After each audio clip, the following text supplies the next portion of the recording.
Xoş gördük. ASTV İqtisadiyyatla davam edirik. Studiyada Namiq Əliyevdir. Maliyyə Nazirliyi Azərbaycanda 2027-2030-cu illər üzrə orta müddətli büdcə çərçivəsini açıqlayıb. Sənəddə büdcə siyasətinin əsas istiqamət və hədəfləri üzrə nəzərdə tutulan proqramların həyata keçirilməsi üçün dövlət büdcəsindən ayrılan vəsaitlərin yuxarı hədləri barədə məlumatlar qeyd olunub. Azərbaycanda tədavülə yedilənmiş 100 manatlıq pul nişanı buraxılır. İyulun 15-dən tədavülə buraxılacaq əskinas hazırda tədavüldə olan eyni nominallı pul nişanı ilə paralel olaraq dövriyyədə olacaq və tədavül vasitəsi kimi məhdudiyyətsiz istifadə ediləcək. İqtisadiyyat və inkişaf mövzusuna həsr olunan pul nişanının mühafizə sistemi və dizaynı mövcud konsepsiya çərçivəsində ən son texnologiya və innovasiyalar tətbiq edilməklə yenilənib. Hazırda ölkədə istifadə edilən bütün nağd pul sistemi və avadanlıqlarının yenilənmiş 100 manatlıq pul nişanına uyğunlaşdırılması prosesinə başlanılıb. Mövcud geosiyasi gərginliklər, silahlı münaqişələrin artması, eləcə də ənənəvi nəqliyyat marşrutlarında təhlükəsizlik risklərinin çoxalması dövlətləri daha sabit və çevik alternativlər axtarmağa sövq edir. Bu baxımdan orta dəhliz beynəlxalq ticarət sistemində keyfiyyətcə yeni mərhələnin formalaşmasına töhfə verən əsas istiqamətlərdən biri kimi qiymətləndirilir. Almaniyada orta dəhlizin inkişafında iştirak etmək niyyətindədir. Almaniyanın orta dəhlizin inkişafında iştirakı əsasən Avropa İttifaqının təşəbbüsləri vasitəsilə həyata keçiriləcək. Bu barədə Renus Logistics şirkətinin Şərqi Avropa, Qafqaz və Mərkəzi Asiya ölkələri üzrə layihə rəhbəri Aleksandra Ogneva məlumat verib. O deyib ki, orta dəhlizə strateji istiqamət kimi baxırıq. Region daxili daşımalar da daxil olmaqla bu istiqamətdə tələbat artıb. Bu marşrutun böyük gələcəyinin olduğuna inanan şirkət orta dəhlizin inkişafı ilə bağlı 8 layihə müəyyənləşdirib. Azərbaycan coğrafi mövqeyi baxımından Avropa ilə Asiya arasında tarixi qapı rolunu oynayır.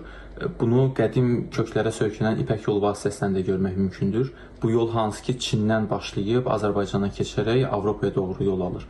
İstər quru, istərsə hava nəqliyyatı vasitəsi ilə Avropa və Asiya arasında ithal və ixrac əməliyyatları Azərbaycan üzərindən həyata keçirilmişdir. Son dövrdə artıq Avropa, xüsusən də Almaniya orta dəhlizdən, xüsusilə də Transxəzər beynəlxalq nəqliyyat marşrutundan istifadə etməklə Azərbaycanla əməkdaşlıqlarını daha da çox genişləndirməyə maraqlıdır. Ekspertlər bildirirlər ki, ölkəmizin Xəzər və Qara dəniz arasında yerləşən əlverişli coğrafi mövqeyi, eləcə də dəmir yolları, limanlar və inkişaf etmiş infrastruktur şəbəkəsi bu prosesi sürətləndirən əsas amillərdəndir. Orta dəhliz Azərbaycan üçün yalnız nəqliyyat layihəsi deyil, həm də ölkənin regional və qlobal sistemdə mövqeyinin yenidən müəyyənləşdirilməsi alətidir. Bu marşrut Azərbaycanın Asiya ilə Avropa arasında tranzit mərkəzi kimi rolunu gücləndirərək iqtisadiyyatın şaxələndirilməsinə, ənənəvi enerji ixracından asılılığın azaldılmasına və xarici investisiyaların cəlb edilməsinə şərait yaradır. Almaniya neft sahəsi üzrə Azərbaycanla əməkdaşlıq edir. Həmçində artıq istər ithal və ixrac əməliyyatlarını Azərbaycan vasitəsilə həyata keçirmək istəyi Azərbaycanın Almaniya üçün nə qədər etibarlı tərəfdaş olduğunun göstəricisidir. Bununla Almaniya öz risklərini hedging etmiş olur, yəni ki, bir növ qaranti altına almış olur. Eyni zamanda da Azərbaycan istər maliyyə tərəfindən gəlirlər əldə edəcək, digər tərəfdən isə əsas onun prestijinin bir daha da artması olacaqdır. Çünki Avropa ölkələri Asiya ithal və ixrac əməliyyatlarını Azərbaycan üzərində həyata keçirməsi onun dünya arenasında bir növ etibarlı mövqeyi olduğunu sərgiləyəcəkdir. Orta dəhliz yalnız coğrafi alternativ deyil, həm də iqtisadi təhlükəsizlik anlayışında yeni yanaşmanı əks etdirir. Marşrutların şaxələndirilməsi isə mümkün münaqişə zonalarından keçən yollardan asılılığı azaldır. Ənurə Hüseynli, Könül Məmmədova, ASTV İqtisadiyyat.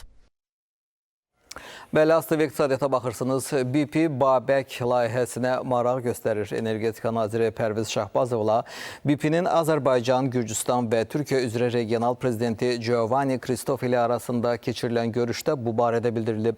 Şahdəniz yatağında aparılan fəaliyyətin Şahdəniz kompresiya layihəsinin inkişafı və Azəri Çıraq Günəşlidən sərbəst təbii qazın işlənməsi layihəsi çərçivəsində ilk qazın əldə olunması ilə bağlı məsələlər müzakirə müzakirə olunub. Şəfəq, Asiman, Qarabağ və Babək yataqlarının işlənməsinin perspektiv imkanları dəyərləndirilib. Bu layihələrin ölkənin qaz ixrac potensialının artırılmasına mühüm töhfə verəcəyi vurğulanıb. Azərçıraq günəşli yataqlar blokunda hasilatın sabit saxlanılması, yeni texnologiyaların tətbiqi və əməliyyat səmərəliliyinin artırılması istiqamətində görülən işlər nəzərdən keçirilib. Davam edək. Cənubi Qafqaz boru kəməri ilə qazın nəqli 3,3% artıb. Bu ilin birinci rübündə Azərbaycanda magistral qaz kəmərləri ilə 11 milyard 125 milyon kubmetrdən çox qaz nəql edilib. Bu həcmin 50,8%-i Cənubi Qafqaz boru kəmərinin payına düşüb. Qeyd edək ki, bu kəmər vasitəsilə Şahdəniz qaz kondensat yatağında hasil edilən qaz ixrac olunur.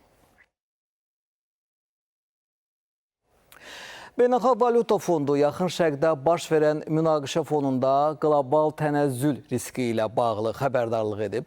Maliyyə İnstitutunun analitiklərinin fikrinə görə neft bazarında davam edən pozuntular səbəbindən dünya iqtisadiyyatı tənəzzül həddinə çatacaq. Beynəlxalq Valyuta Fondu hesab edir ki, ən pis senaridə enerji bazarında təkrarlanan şoklar qlobal iqtisadi artımı bu il 3,1%-dən 2%-ə qədər yavaşlada bilər. Bu halda neftin bir barelinin orta qiymətinin 2026-cı ildə 110, 2027-ci ildə isə 125 dollar olacağı proqnozlaşdırılır. Qlobal iqtisadiyyatın əvvəlki səviyyəyə qayıtması isə hələ bir müddət çəkəcək. Bütün bu proseslərin sonucu əgər neftin, qazın qiyməti qalxırsa qlobal bazarlarda biz əmtə birjalarında baxırıq, indi taxıl qiyməti, buğdanın qiyməti kifayət qədər yüksəlmiş olub, qarğıdanın da qiymətində yüksəlmə müşahidə olunub.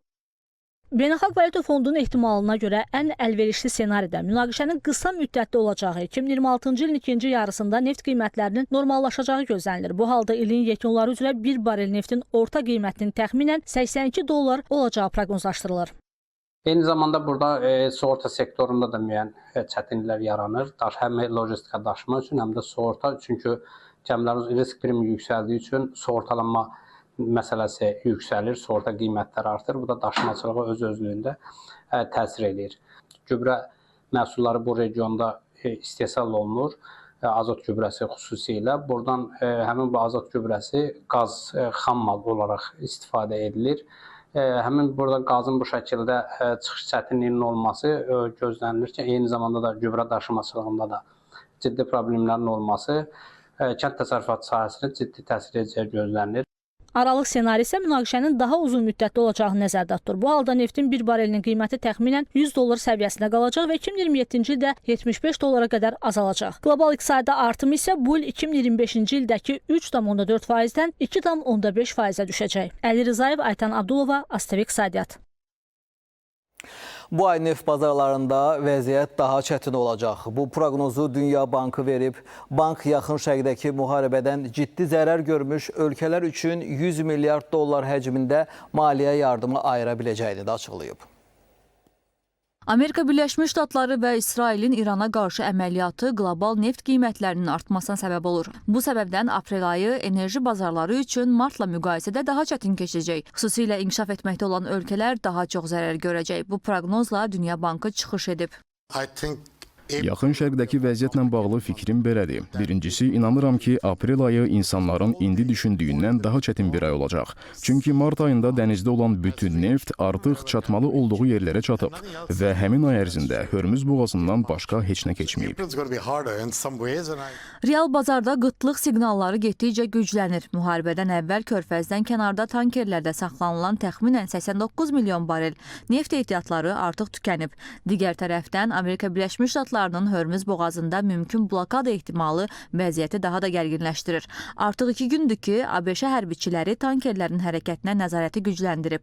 Bu amillər fonunda ehtimal olunur ki, ən azı aprel-may aylarında neftin yüksək qiymət səviyyəsi qorunacaq. Nəticə etibarilə ilin ikinci rübündə bir barel neftin orta satış qiymətinin 100 dolları örtməsi neft ixrac edən ölkələr üçün müsbət hal sayılsa da, enerji bazarında inflyasiya təzyiqlərini artırır. Bugünkü qiymət isə kifayət qədər yüksəkdir. Bu 115-120 dollar ətrafında dəyişir ki, bu nə deməkdir? Dated Brent deyirlər. Yəni yerində bu saat alıram. Yəni müştəri gəlir və tankeri tapır, onu satanla yerindəcə sövdələşir.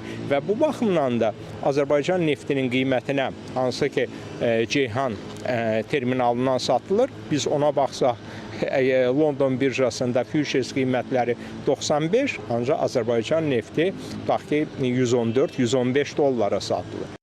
Qeyd edək ki, Dünya Bankı Yaxın Şərqdəki müharibədən ciddi zərər görmüş ölkələr üçün növbəti 15 ayda 80-100 milyard dollar həcmində maliyyə ayıra bilər. Bankın prezidenti Acay Banga bildirib ki, bu məbləğ COVID-19 pandemiyası dövründə ayrılan 70 milyard dollardan daha çoxdur. Çinarə Qambayeva, Çingiz Qəniyev, ASTV İqtisadiyyat. Neft qiymətləri yüksəlməyə davam edir, əziz tamaşaçılar. Xüsusilə Azerlight nefti 118 dolları ötərək 5,78% sıçrayış edib. Qızıl isə 4825 dollar səviyyəsində geriləyərək cəlbediciliyini itirir. Tədarük zəncirindəki sıxılmalar neft qiymətlərini dəstəklədiyi halda sülh danışıqları ümidləri investorları təhlükəsiz liman olan Qızıldan uzaqlaşdırır. Diqqət monitor üzərindən də əmtə bazarlarında baş verənləri izah edək. Gördüyü kimi burada yaşıl diapazonda bütün əmtəylər qərarlaşıb. Brent markalı neftdə 1,38% artım var. 1 dollar 32 sentlik artım və 96 dollar 86 sentə alıcılara təklif olunub. WTI-da da 1,64% artım və 92 dollar 89 sentə təklif olunur. Azerlight'ın qiyməti barədə az öncə məlumat verdik. 118 dollar 56 sent. Təbii qaz və qızılın qiymətində azalma var. Təbii qazda biz görürük ki 0,27% azalma, qızılın qiymətində isə 0,52% azalma var. Gümüşün qiymətində isə artım var 0,77% və gümüş ticarət gününü 80 dollar 15 sentlə yekunlaşdırıb. Amerika Birləşmiş Ştatlarının Rusiya neftinə qarşı sanksiyaları yenidən qüvvəyə minib. Hörmüz boğazının bloklanmasından sonra tətbiq edilən bu güzəşt ötən həftənin sonu başa çatıb. Qeyd edək ki, bir ay ərzində Rusiyadan bəzi neft və neft məhsulları ilə bağlı əməliyyatlara icazə verilmişdi. Ümumi lisenziyanın müddəti bitənə qədər sanksiyaların yenidən tətbiq olunub-olunmayacağı bəlli deyildi. Danışıqlar aparılsa da Amerika Birləşmiş Ştatları Maliyyə Nazirliyi müddətin uzadılması barədə hər hansısa bir qərar qəbul etməyib.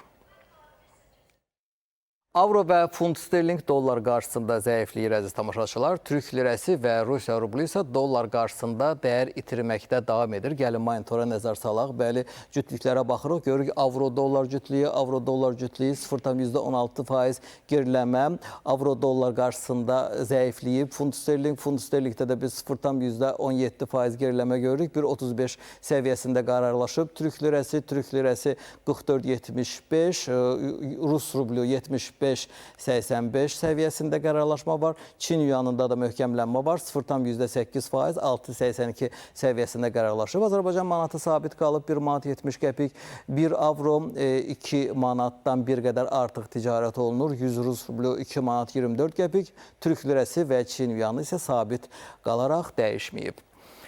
Amerika Birləşmiş Ştatları bazarları kəskin artım nümayiş etdirərək rekord səviyyəyə yaxınlaşır, hörmətli tamaşaçılar. Xüsusilə texnologiya yönümlü Nasdaq indeksi 2%-ə yaxın artımla liderlik edir bu siyahıya. Avropada isə neft qiymətlərindəki dalğalanma və sənaye zəifliyi səbəbindən cüzi geriləmə müşahidə olunur. Gəlin monitora nəzər salaq. Bəli, əsas indekslər S&P 500 indeksində biz görürük ki, %18% artım var. 6967 bəndində qərarlaşma. Dow Jones sənaye indeksidir. Dow Jones'da da artım var. 48536 bəndlədir. Nasdaq 100'də 1,96% artım. 23639 bənddə qərarlaşma. DAX və FTSE 100 Avropa indekslərində geriləmə var. Xüsusilə FTSE 100 barədə danışmaq istəyərdim. Böyük Britaniyanın indeksidir məlum olduğu kimi və burada bir çox Böyük Britaniya şirkətləri bu indeks çətiri altında qərarlaşıb və bura enerji şirkətləri də daxildir. O cümlədən BP və Shell kimi şirkətlər və neft qiymətlərində, yanacaq qiymətlərində dalğalanmalar bu indeksində geriləməsinə səbəb olub. Göründüyü kimi 0,5% geriləmə. Nikkei 225 Yaponiya indeksində də biz 0,61% artım görürük və ticarət günü 58.228 bənddə qərarlaşma ilə yekunlaşıb. Bəli, Amerika Birləşmiş Ştatları, İran sülh danışıqları, ümidləri və inflyasiya təzyiqlərinin azalması investorların risk iştahını artıraraq vəsaitlərini səhiyyə bazarına cəlb etməyə səbəb olub ki, az öncə qrafikdən bu barədə məlumat verdik. Amazon və Nvidia və Tesla kimi nəhənglər 3% və daha çox artım göstərərək günün qalibləridir, əziz tamaşaçılar. Microsoft mövqeyini möhkəmləndirdiyi halda Apple cüzi korreksiya ilə günü bağlayıb. Monitorlara nəzər salaq. Bəli, Apple 0,14% geriləmə və Apple səhmləri 258.083 sentə ticarət olunub. Tesla 364.020 sentə ticarət olunub. Amazonun səhmlərində biz möhkəmlənmə görürük. 3,81% və Microsoftda da 2,27% möhkəmlənmə var və səhmlər $393.11 sentə alıcılara təklif olunub. Nvidia isə ticarət gününü 3,80% möhkəmlənmə ilə başa vurub. Bəli, Bitcoin'in qiymətinə istəyərdim keçim. Bitcoin $74.000 tarixi həddi aşdıqdan sonra cüzi geri çəkilmə yaşayır. Ethereum'da isə biz Ethereum'da da kəskin azalma müşahidə edirik. Monitora nəzər salaq. Monitordan da görürük. Bitcoin 73.924, Ethereum 2.319, Binance Coin isə $618 ticarət gününü yekunlaşdırıb. Bax belə əziz tamaşaçılar, bugünlük iqtisadiyyat xəbərlərindən bu qədər. Sağ olun, salamat qalın.